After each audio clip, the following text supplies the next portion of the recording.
livros ainda a menina comprava, vocês acharam que ia faltar, né, de melhores livros, piores leituras? Não, tô aqui então para fazer essa retrospectiva 2023. Eu não sou uma pessoa que gosto muito de Ano Novo, não, gente, pra ser muito honesta. Eu amo Natal, mas Ano Novo pra mim é sempre aquela questão de já vai começar novamente, será que vai ser bom como foi ano passado? Enfim, mesmo as coisas ruins eu tenho um pouquinho de receio. Eu nunca gostei muito de Ano Novo.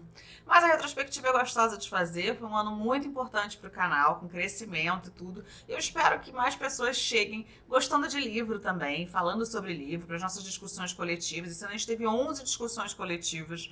E eu estava pesquisando aqui, eu li 140 livros, entre contos e entre livros, né? E-book, audiobook, que foi a primeira vez que eu escutei, que foi até o livro da Britney Spears. E desses 23 foram nacionais. Nossa, Rafa, mas que vergonha, 20, pois é, bem menos do que eu gostaria, mas, porém, entretanto, todavia, eu entendo que seja por causa dos lançamentos de editoras e também porque antigamente eu tinha um número maior de leituras nacionais, porque eu fazia o evento da menina, esse ano eu fiz 3 eventos da menina, ou 4, nem lembro quantos, mas eu entrevistava os autores mensalmente e eu fazia questão de ler todos os livros. Esse formato mudou até para minha saúde mental, né? A gente sabe que nem sempre as pessoas respondem, então eu optei por não fazer todos os eventos com convidados, assim como também as lives eu comecei fazendo com convidados, mas nem todas vão poder ter, porque as pessoas não me respondem, eu sempre falo isso pra vocês.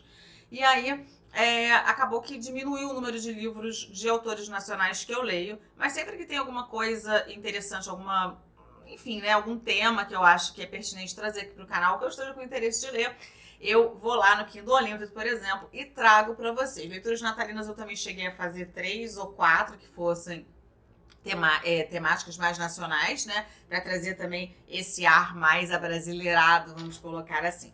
Bom, vamos parar então com a enrolação, vamos comentar sobre os 10 livros que eu mais gostei de 2023. Gente, foi muito difícil eu pegar os 10, porque teve muito livro bom. A boa parte das minhas leituras foram positivas. Isso por quê? Porque eu já me conheço, eu já sei exatamente o que eu vou querer ler, o que eu gosto de ler, qual autor mexe comigo de uma maneira positiva, qual é um clichê, mas eu já estou acostumada com aquele clichê. Mas tem livros de de autores novos que às vezes não bate com a gente, não é o nosso perfil, ou a história mesmo não é da maneira como você gostaria que fosse. E não porque eu gostaria de mudar o final, mas porque a maneira como foi contada não bateu com o teu santo. E é disso, né? Vamos comentar então sobre as leituras? Vamos lá. E depois eu vou querer que vocês coloquem aqui na caixa de descrição, na caixa de comentários, qual foram as leituras mais bacanas que vocês fizeram. Não precisa ser lançamento, tá? Desse ano de 2023, mas quais foram as positivas e quais foram as leituras que você não devia nem ter pego nesse livro. Muita gente abandona, né? Eu não costumo fazer isso não. É raras as vezes que eu abandonei, mas vamos lá. O primeiro livro que eu coloquei aqui na lista é um livro melhor do que nos filmes. Eu já tinha falado muito sobre ele.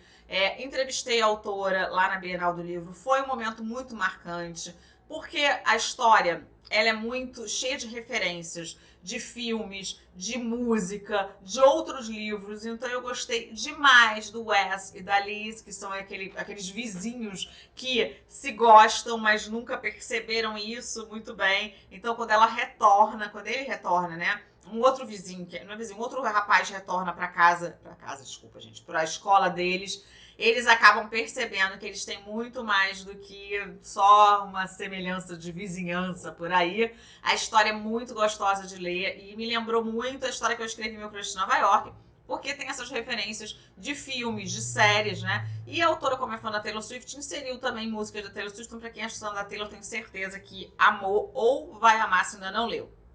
Segundo que eu coloquei, eu gosto muito de histórias de Segunda Guerra Mundial, principalmente se elas forem baseadas em histórias que, de fato, né, aconteceram. Arte da Fuga, do Jonathan Freeland, é um livro muito potente, com uma história marcante, triste, mas mesmo assim necessária. Foi um estudo muito grande, uma obra que mexe com a gente, né? Mais uma vez, nossa, já aconteceu tanto tempo, quantos livros você continuaria até terminarem todas as histórias? Eu acho que tem história, infelizmente, para contar. Muitas famílias foram abaladas, muitas pessoas foram mortas pelo nazismo. Então, é muito interessante esse livro. Outra que é uma ficção, mas é uma ficção que mexe muito com algumas épocas, né, reais, né, ou seja, épocas que aconteceram. É o 8 Vestidos de Jade Bear, desculpa. É uma história muito legal, gente. Eu amei esse livro. Eu vou colocar todas as informações aqui sobre as resenhas completas na caixa de descrição. Foi lançado pela Intrínseca. Eu também coloquei na listagem, é lógico, Amigos, Amores e Aquela Coisa Terrível, as Memórias do Arte de Friends, Matthew Perry. Vocês sabem que eu sou muito fã de Friends, inclusive o meu crush novela, a trilogia, tem muitas referências sobre a série. Foi uma série que me ajudou em muitas coisas, assim, quando eu tava no deprê, quando eu queria lembrar do inglês. Então, é muito, muito necessária, assim, uma série que marcou muitos de nós, eu sei. E a morte dele foi exatamente no ano em que ele lança a biografia dele, a autobiografia, uma biografia forte que fala sobre as lutas dele diárias. Quando a gente estava rindo dele, ele estava chorando por dentro, ele não lembra de algumas coisas por causa da utilização de drogas. Ele abusou do álcool, ele fez uma cirurgia que ele achou que ele não sobreviveria. E também tem um romance dele com a Julia Roberts, enfim. Tem várias cenas, partes, capítulos que são muito legais. Eu amei ler, então fica aí como um dos melhores do ano.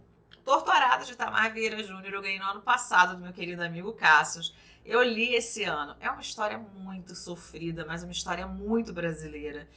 É um dos livros mais vendidos do Brasil, tá sempre no top aí. O Torturado é um livro que marcou a carreira do Itamar, galgou ele ali para realmente, para a calçada da fama da literatura brasileira. E não por acaso, sabe? A história de duas irmãs que elas passam, sabe, pelo pão que o diabo amassou, que a gente gosta de dizer, e que tem muito do Nordeste brasileiro, né? Daquela vida sofrida, daquela vida de muitas dúvidas e nenhuma certeza, mas também de uma força que faz que mova essas mulheres através dos tempos e que elas, através de muitos amores, ou de amor aos seus filhos, enfim, né, se redescubram e sigam lutando sem desistir da vida. É um livro muito forte, muito legal, que é O Torto Arado. Eu coloquei no sexto, não exatamente tem ordem de preferência, mas do que eu fui lendo, lembrando, Uma Ideia de Você, da Robin Lee. É um livro que eu gostei muito por lidar com a questão do etarismo. Uma mulher ali na faixa dos 40 e poucos anos, tem uma filha adolescente, vai se apaixonar pelo ídolo dela. Eles vão viver um romance. A história não é exatamente uma história linda, né? Um conto de fadas. Não, ali tem muito do você se apaixonar por alguém que é famoso, sofrer interferência da mídia, dos fãs que são ensandecidos, acreditam que podem mandar no seu ídolo, mas também da questão do etarismo, da questão de vocês sempre, as pessoas sempre acharem que mulheres mais velhas não devem se relacionar com homens mais novos, mas tem uma cultura de que homens mais velhos com mulheres mais novas está ok. Esse livro que foi lançado pela Globo Livros, ele já virou, já foi filmado com a Anne Hathaway, um filme que vai lançar agora em 2024. Eu vou assistir e trazer aí as minhas impressões para vocês. Estou muito ansiosa com esse lançamento. Eu também escolhi Nacional, da Cristina Mello, A Última Escolha. É um livro que foi lançado pela The Gift Box em 2022. Eu consegui só ler esse ano, pertinho da Bienal desse ano. Eu trouxe para vocês as minhas impressões também sobre essa história, que é muito forte e que tem um plot twist muito interessante. Na verdade, a protagonista ela vai se envolver com dois homens. E ela vai fazer uma escolha de ficar com um deles. Só que a gente não vai saber exatamente qual que ela escolheu e qual que foi extremamente abusivo com ela, que mostrou o pior lado do amor para ela. Então é muito, muito, por isso que é a última escolha, porque é um livro que trata do abuso emocional, do abuso verbal, né, de um casal e de uma mulher que descobre a pior face do homem com quem ela decidiu se relacionar, com quem ela escolheu, com quem ela se apaixonou. E a escolha dela realmente foi a última, mas também errada, se ela pudesse adivinhar o que viria pela frente. E a Cristina, de uma forma muito magistral, ela nos envolve, porque a gente não sabe exatamente. Então, de repente, a gente acha uma coisa, daqui a pouco acha outra, mas é claro que no final a gente fica sabendo quem é, e é um livro extremamente bem escrito. A Cristina é uma escritora de mão cheia. Não tô falando só porque ela é minha amiga, não, gente. Ela é muito legal, a escrita dela é excelente. Em oitavo, A Livreira de Paris, de Carrie Maher. Gente, eu estive em Paris mais uma vez, duas vezes. Eu consegui conhecer dessa vez a Shakespeare & Co., que é uma livraria que tem uma história toda. Não é no mesmo local, eu até trouxe para vocês algumas curiosidades sobre essa história, mas uma livraria que passou ali pela Segunda Guerra, que teve uma mudança muito grande, uma mulher que insistiu, né, e que insistiu na livraria, que quebrou paradigmas e que fez amizade com pessoas muito importantes, que fizeram daquele local não só o seu local de encontro, o seu local de vir ideias, de inspiração. Olha, é muito bacana essa história. Em nono, eu coloquei A Empregada, da Freda McKenna. Gente, eu adorei esse livro. Eu realmente, assim, eu vi muitas resenhas negativas, principalmente dos grandes canais, falando que não gostaram, falando que era horrível, falando que era extremamente.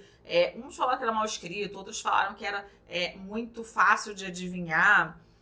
Eu não sei, assim, eu acho que esse fácil de adivinhar ou muito mal escrito, acho que a pessoa precisa ser um escritor de mão cheia para falar um negócio desse. Eu assim, aqui na minha, tá?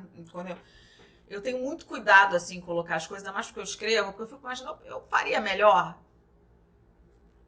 Eu acabei de falar sobre um livro que eu acho que a edição deixou a desejar. E isso eu sei que eu não conseguiria, talvez, ter uma visão, mas uma segunda, terceira pessoa. Por isso que é bom escutar outras pessoas, né? Mas eu acho que às vezes tem um hype muito grande de um falou mal e o outro não falando. Não estou dizendo que esse é o melhor livro do universo, mas estou dizendo que foi bem escrito. Eu estou curiosa pela continuação dele. Gostei muito de Empregada, tem um vídeo aqui no canal. Olhos Vazios, do Charlie Donlia, é um escritor que eu gosto muito, é um escritor que vai mexer ali com muitas coisas, muitos plot twists interessantes. Eu gosto muito dos finais dele, de como ele trabalha para preparar o final pra gente, de como ele insere personagens, engana a gente de que aquele seja o culpado, de que aquele tem alguma coisa a ver. Eu gosto muito do Charlie Donlia, assim, eu acho que até hoje eu não li nenhum livro dele, tem os meus favoritos, mas até hoje eu não li nenhum livro dele que eu não tenha gostado. Então vai entrar na lista de melhores também. Eu fiz, na verdade, 11, né? Porque eu coloquei a autobiografia de Britney Spears, A Mulher em Mim. Eu acabei ouvindo pelo Audible, depois chegou aqui em casa com um certo atraso o livro que eu tinha feito parceria com a Buzz.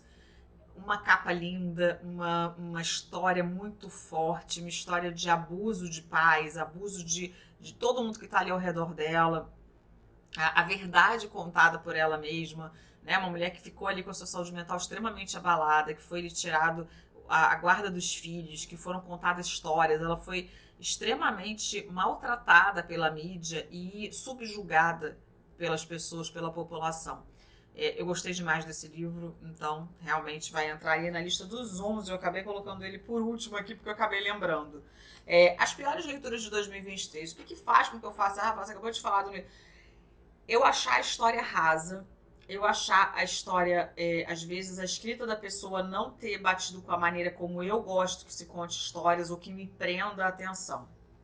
Eu coloquei em primeiro lugar, que não é o primeiro lugar, né? É só Meia Vida do Amor, da Brianna Bourne. É um livro que vai falar sobre duas pessoas que sabem o dia que vai morrer, e eu achei essa vibe muito bacana, pedi o livro de parceria, mas o livro, ele é extremamente... E não é um slow burn, tipo, não, demora pra acontecer, pra ele se pegar, não. A história dele é enrolada, o modo como a autora decidiu contar essa história, a gente já tá exausto no meio do caminho. Eu, pelo menos, tive essa impressão. Não curti essa leitura. O segundo livro da Tracy Deonn, Marcada com Sangue, que é da série Legendários. Eu tinha lido o primeiro, eu fiz live com vocês. Eu coloquei ele nos meus favoritos do ano passado, se eu não me engano. Mas não bateu esse. Ficou faltando informação, parece que a protagonista mudou o jeito dela, parece que esqueceu tudo que escreveu no primeiro livro, aí no segundo colocou uma protagonista que não tinha nada a ver. Eu tive essa impressão. Muita gente comentou também no vídeo dizendo, Rafa, eu também tive essa impressão, então não foi somente minha. Para finalizar, eu vou colocar só 3 leituras, porque não teve tanta leitura assim que eu não tivesse gostado. Já que você perguntou de Elissa Sussman, se você ver, são 3 livros de parceria, tá? Então, vocês não falam só bem de livros de parceria, não. Quer dizer, o primeiro foi pela Globo Livros, o segundo foi pela Intrínseca, esse terceiro aqui é pela Astral Cultural. Teve a história de que o Chris Evans, ele tinha dormido com uma jornalista que tinha entrevistado ele. Essa Elissa Sussman, essa escritora, ela pega essa história e faz ali, cria, né, uma história onde a moça também vai acabar se envolvendo com um cara que é famoso. Gente, assim, eu fiquei com a impressão de que eu tava lendo alguma coisa assim que era, tipo, independente, que não passou pela mão de nenhum editor. Não, eu não gostei realmente da história, eu não gostei, não consegui me conectar com nenhum personagem. A história, eu vou falar que é rasa, mas é rasa, você escreve como é que você... Porque às vezes também eu tô escrevendo, também não tô gostando. Às vezes eu leio o livro que eu lancei, eu nem gosto muito da história. Acho que poderia ter sido melhor trabalhado. Essa história, ela tinha um potencial grande, é uma história que todo mundo se encanta, tipo, que a pessoa é jornalista, depois vai lá, entrevista o cara e fica com ele. Mas realmente eu achei que ela não soube trabalhar essa história. fica chato, a jornalista, a protagonista é uma mala, então realmente assim, não bateu o Herol, é isso. Bom, eu vou ficando por aqui, espero que vocês tenham gostado, muito obrigada por toda a companhia desse ano, acho que esse é o último vídeo, não sei que eu ainda estou editando alguns aí de novela turca, mas deve entrar amanhã. Muito, muito obrigada por todo o carinho que vocês tiveram comigo esse ano, por esse espaço ter crescido tanto, seja quem gosta só de livro, quem gosta de filme, quem gosta de novela turca, né? Vamos para 2024 com tudo. Aliás, já entrou o Seja Membro, né? Mas se vocês quiserem assinar só amanhã, enfim, vai começar a valer a partir de amanhã os benefícios. Eu vou começar a divulgar cada vez mais, tá? Mas já tá válido aí, então, se quem quiser assinar. Eu vou ficando por aqui. Um beijo imenso e até o próximo vídeo, pessoal. Tchau!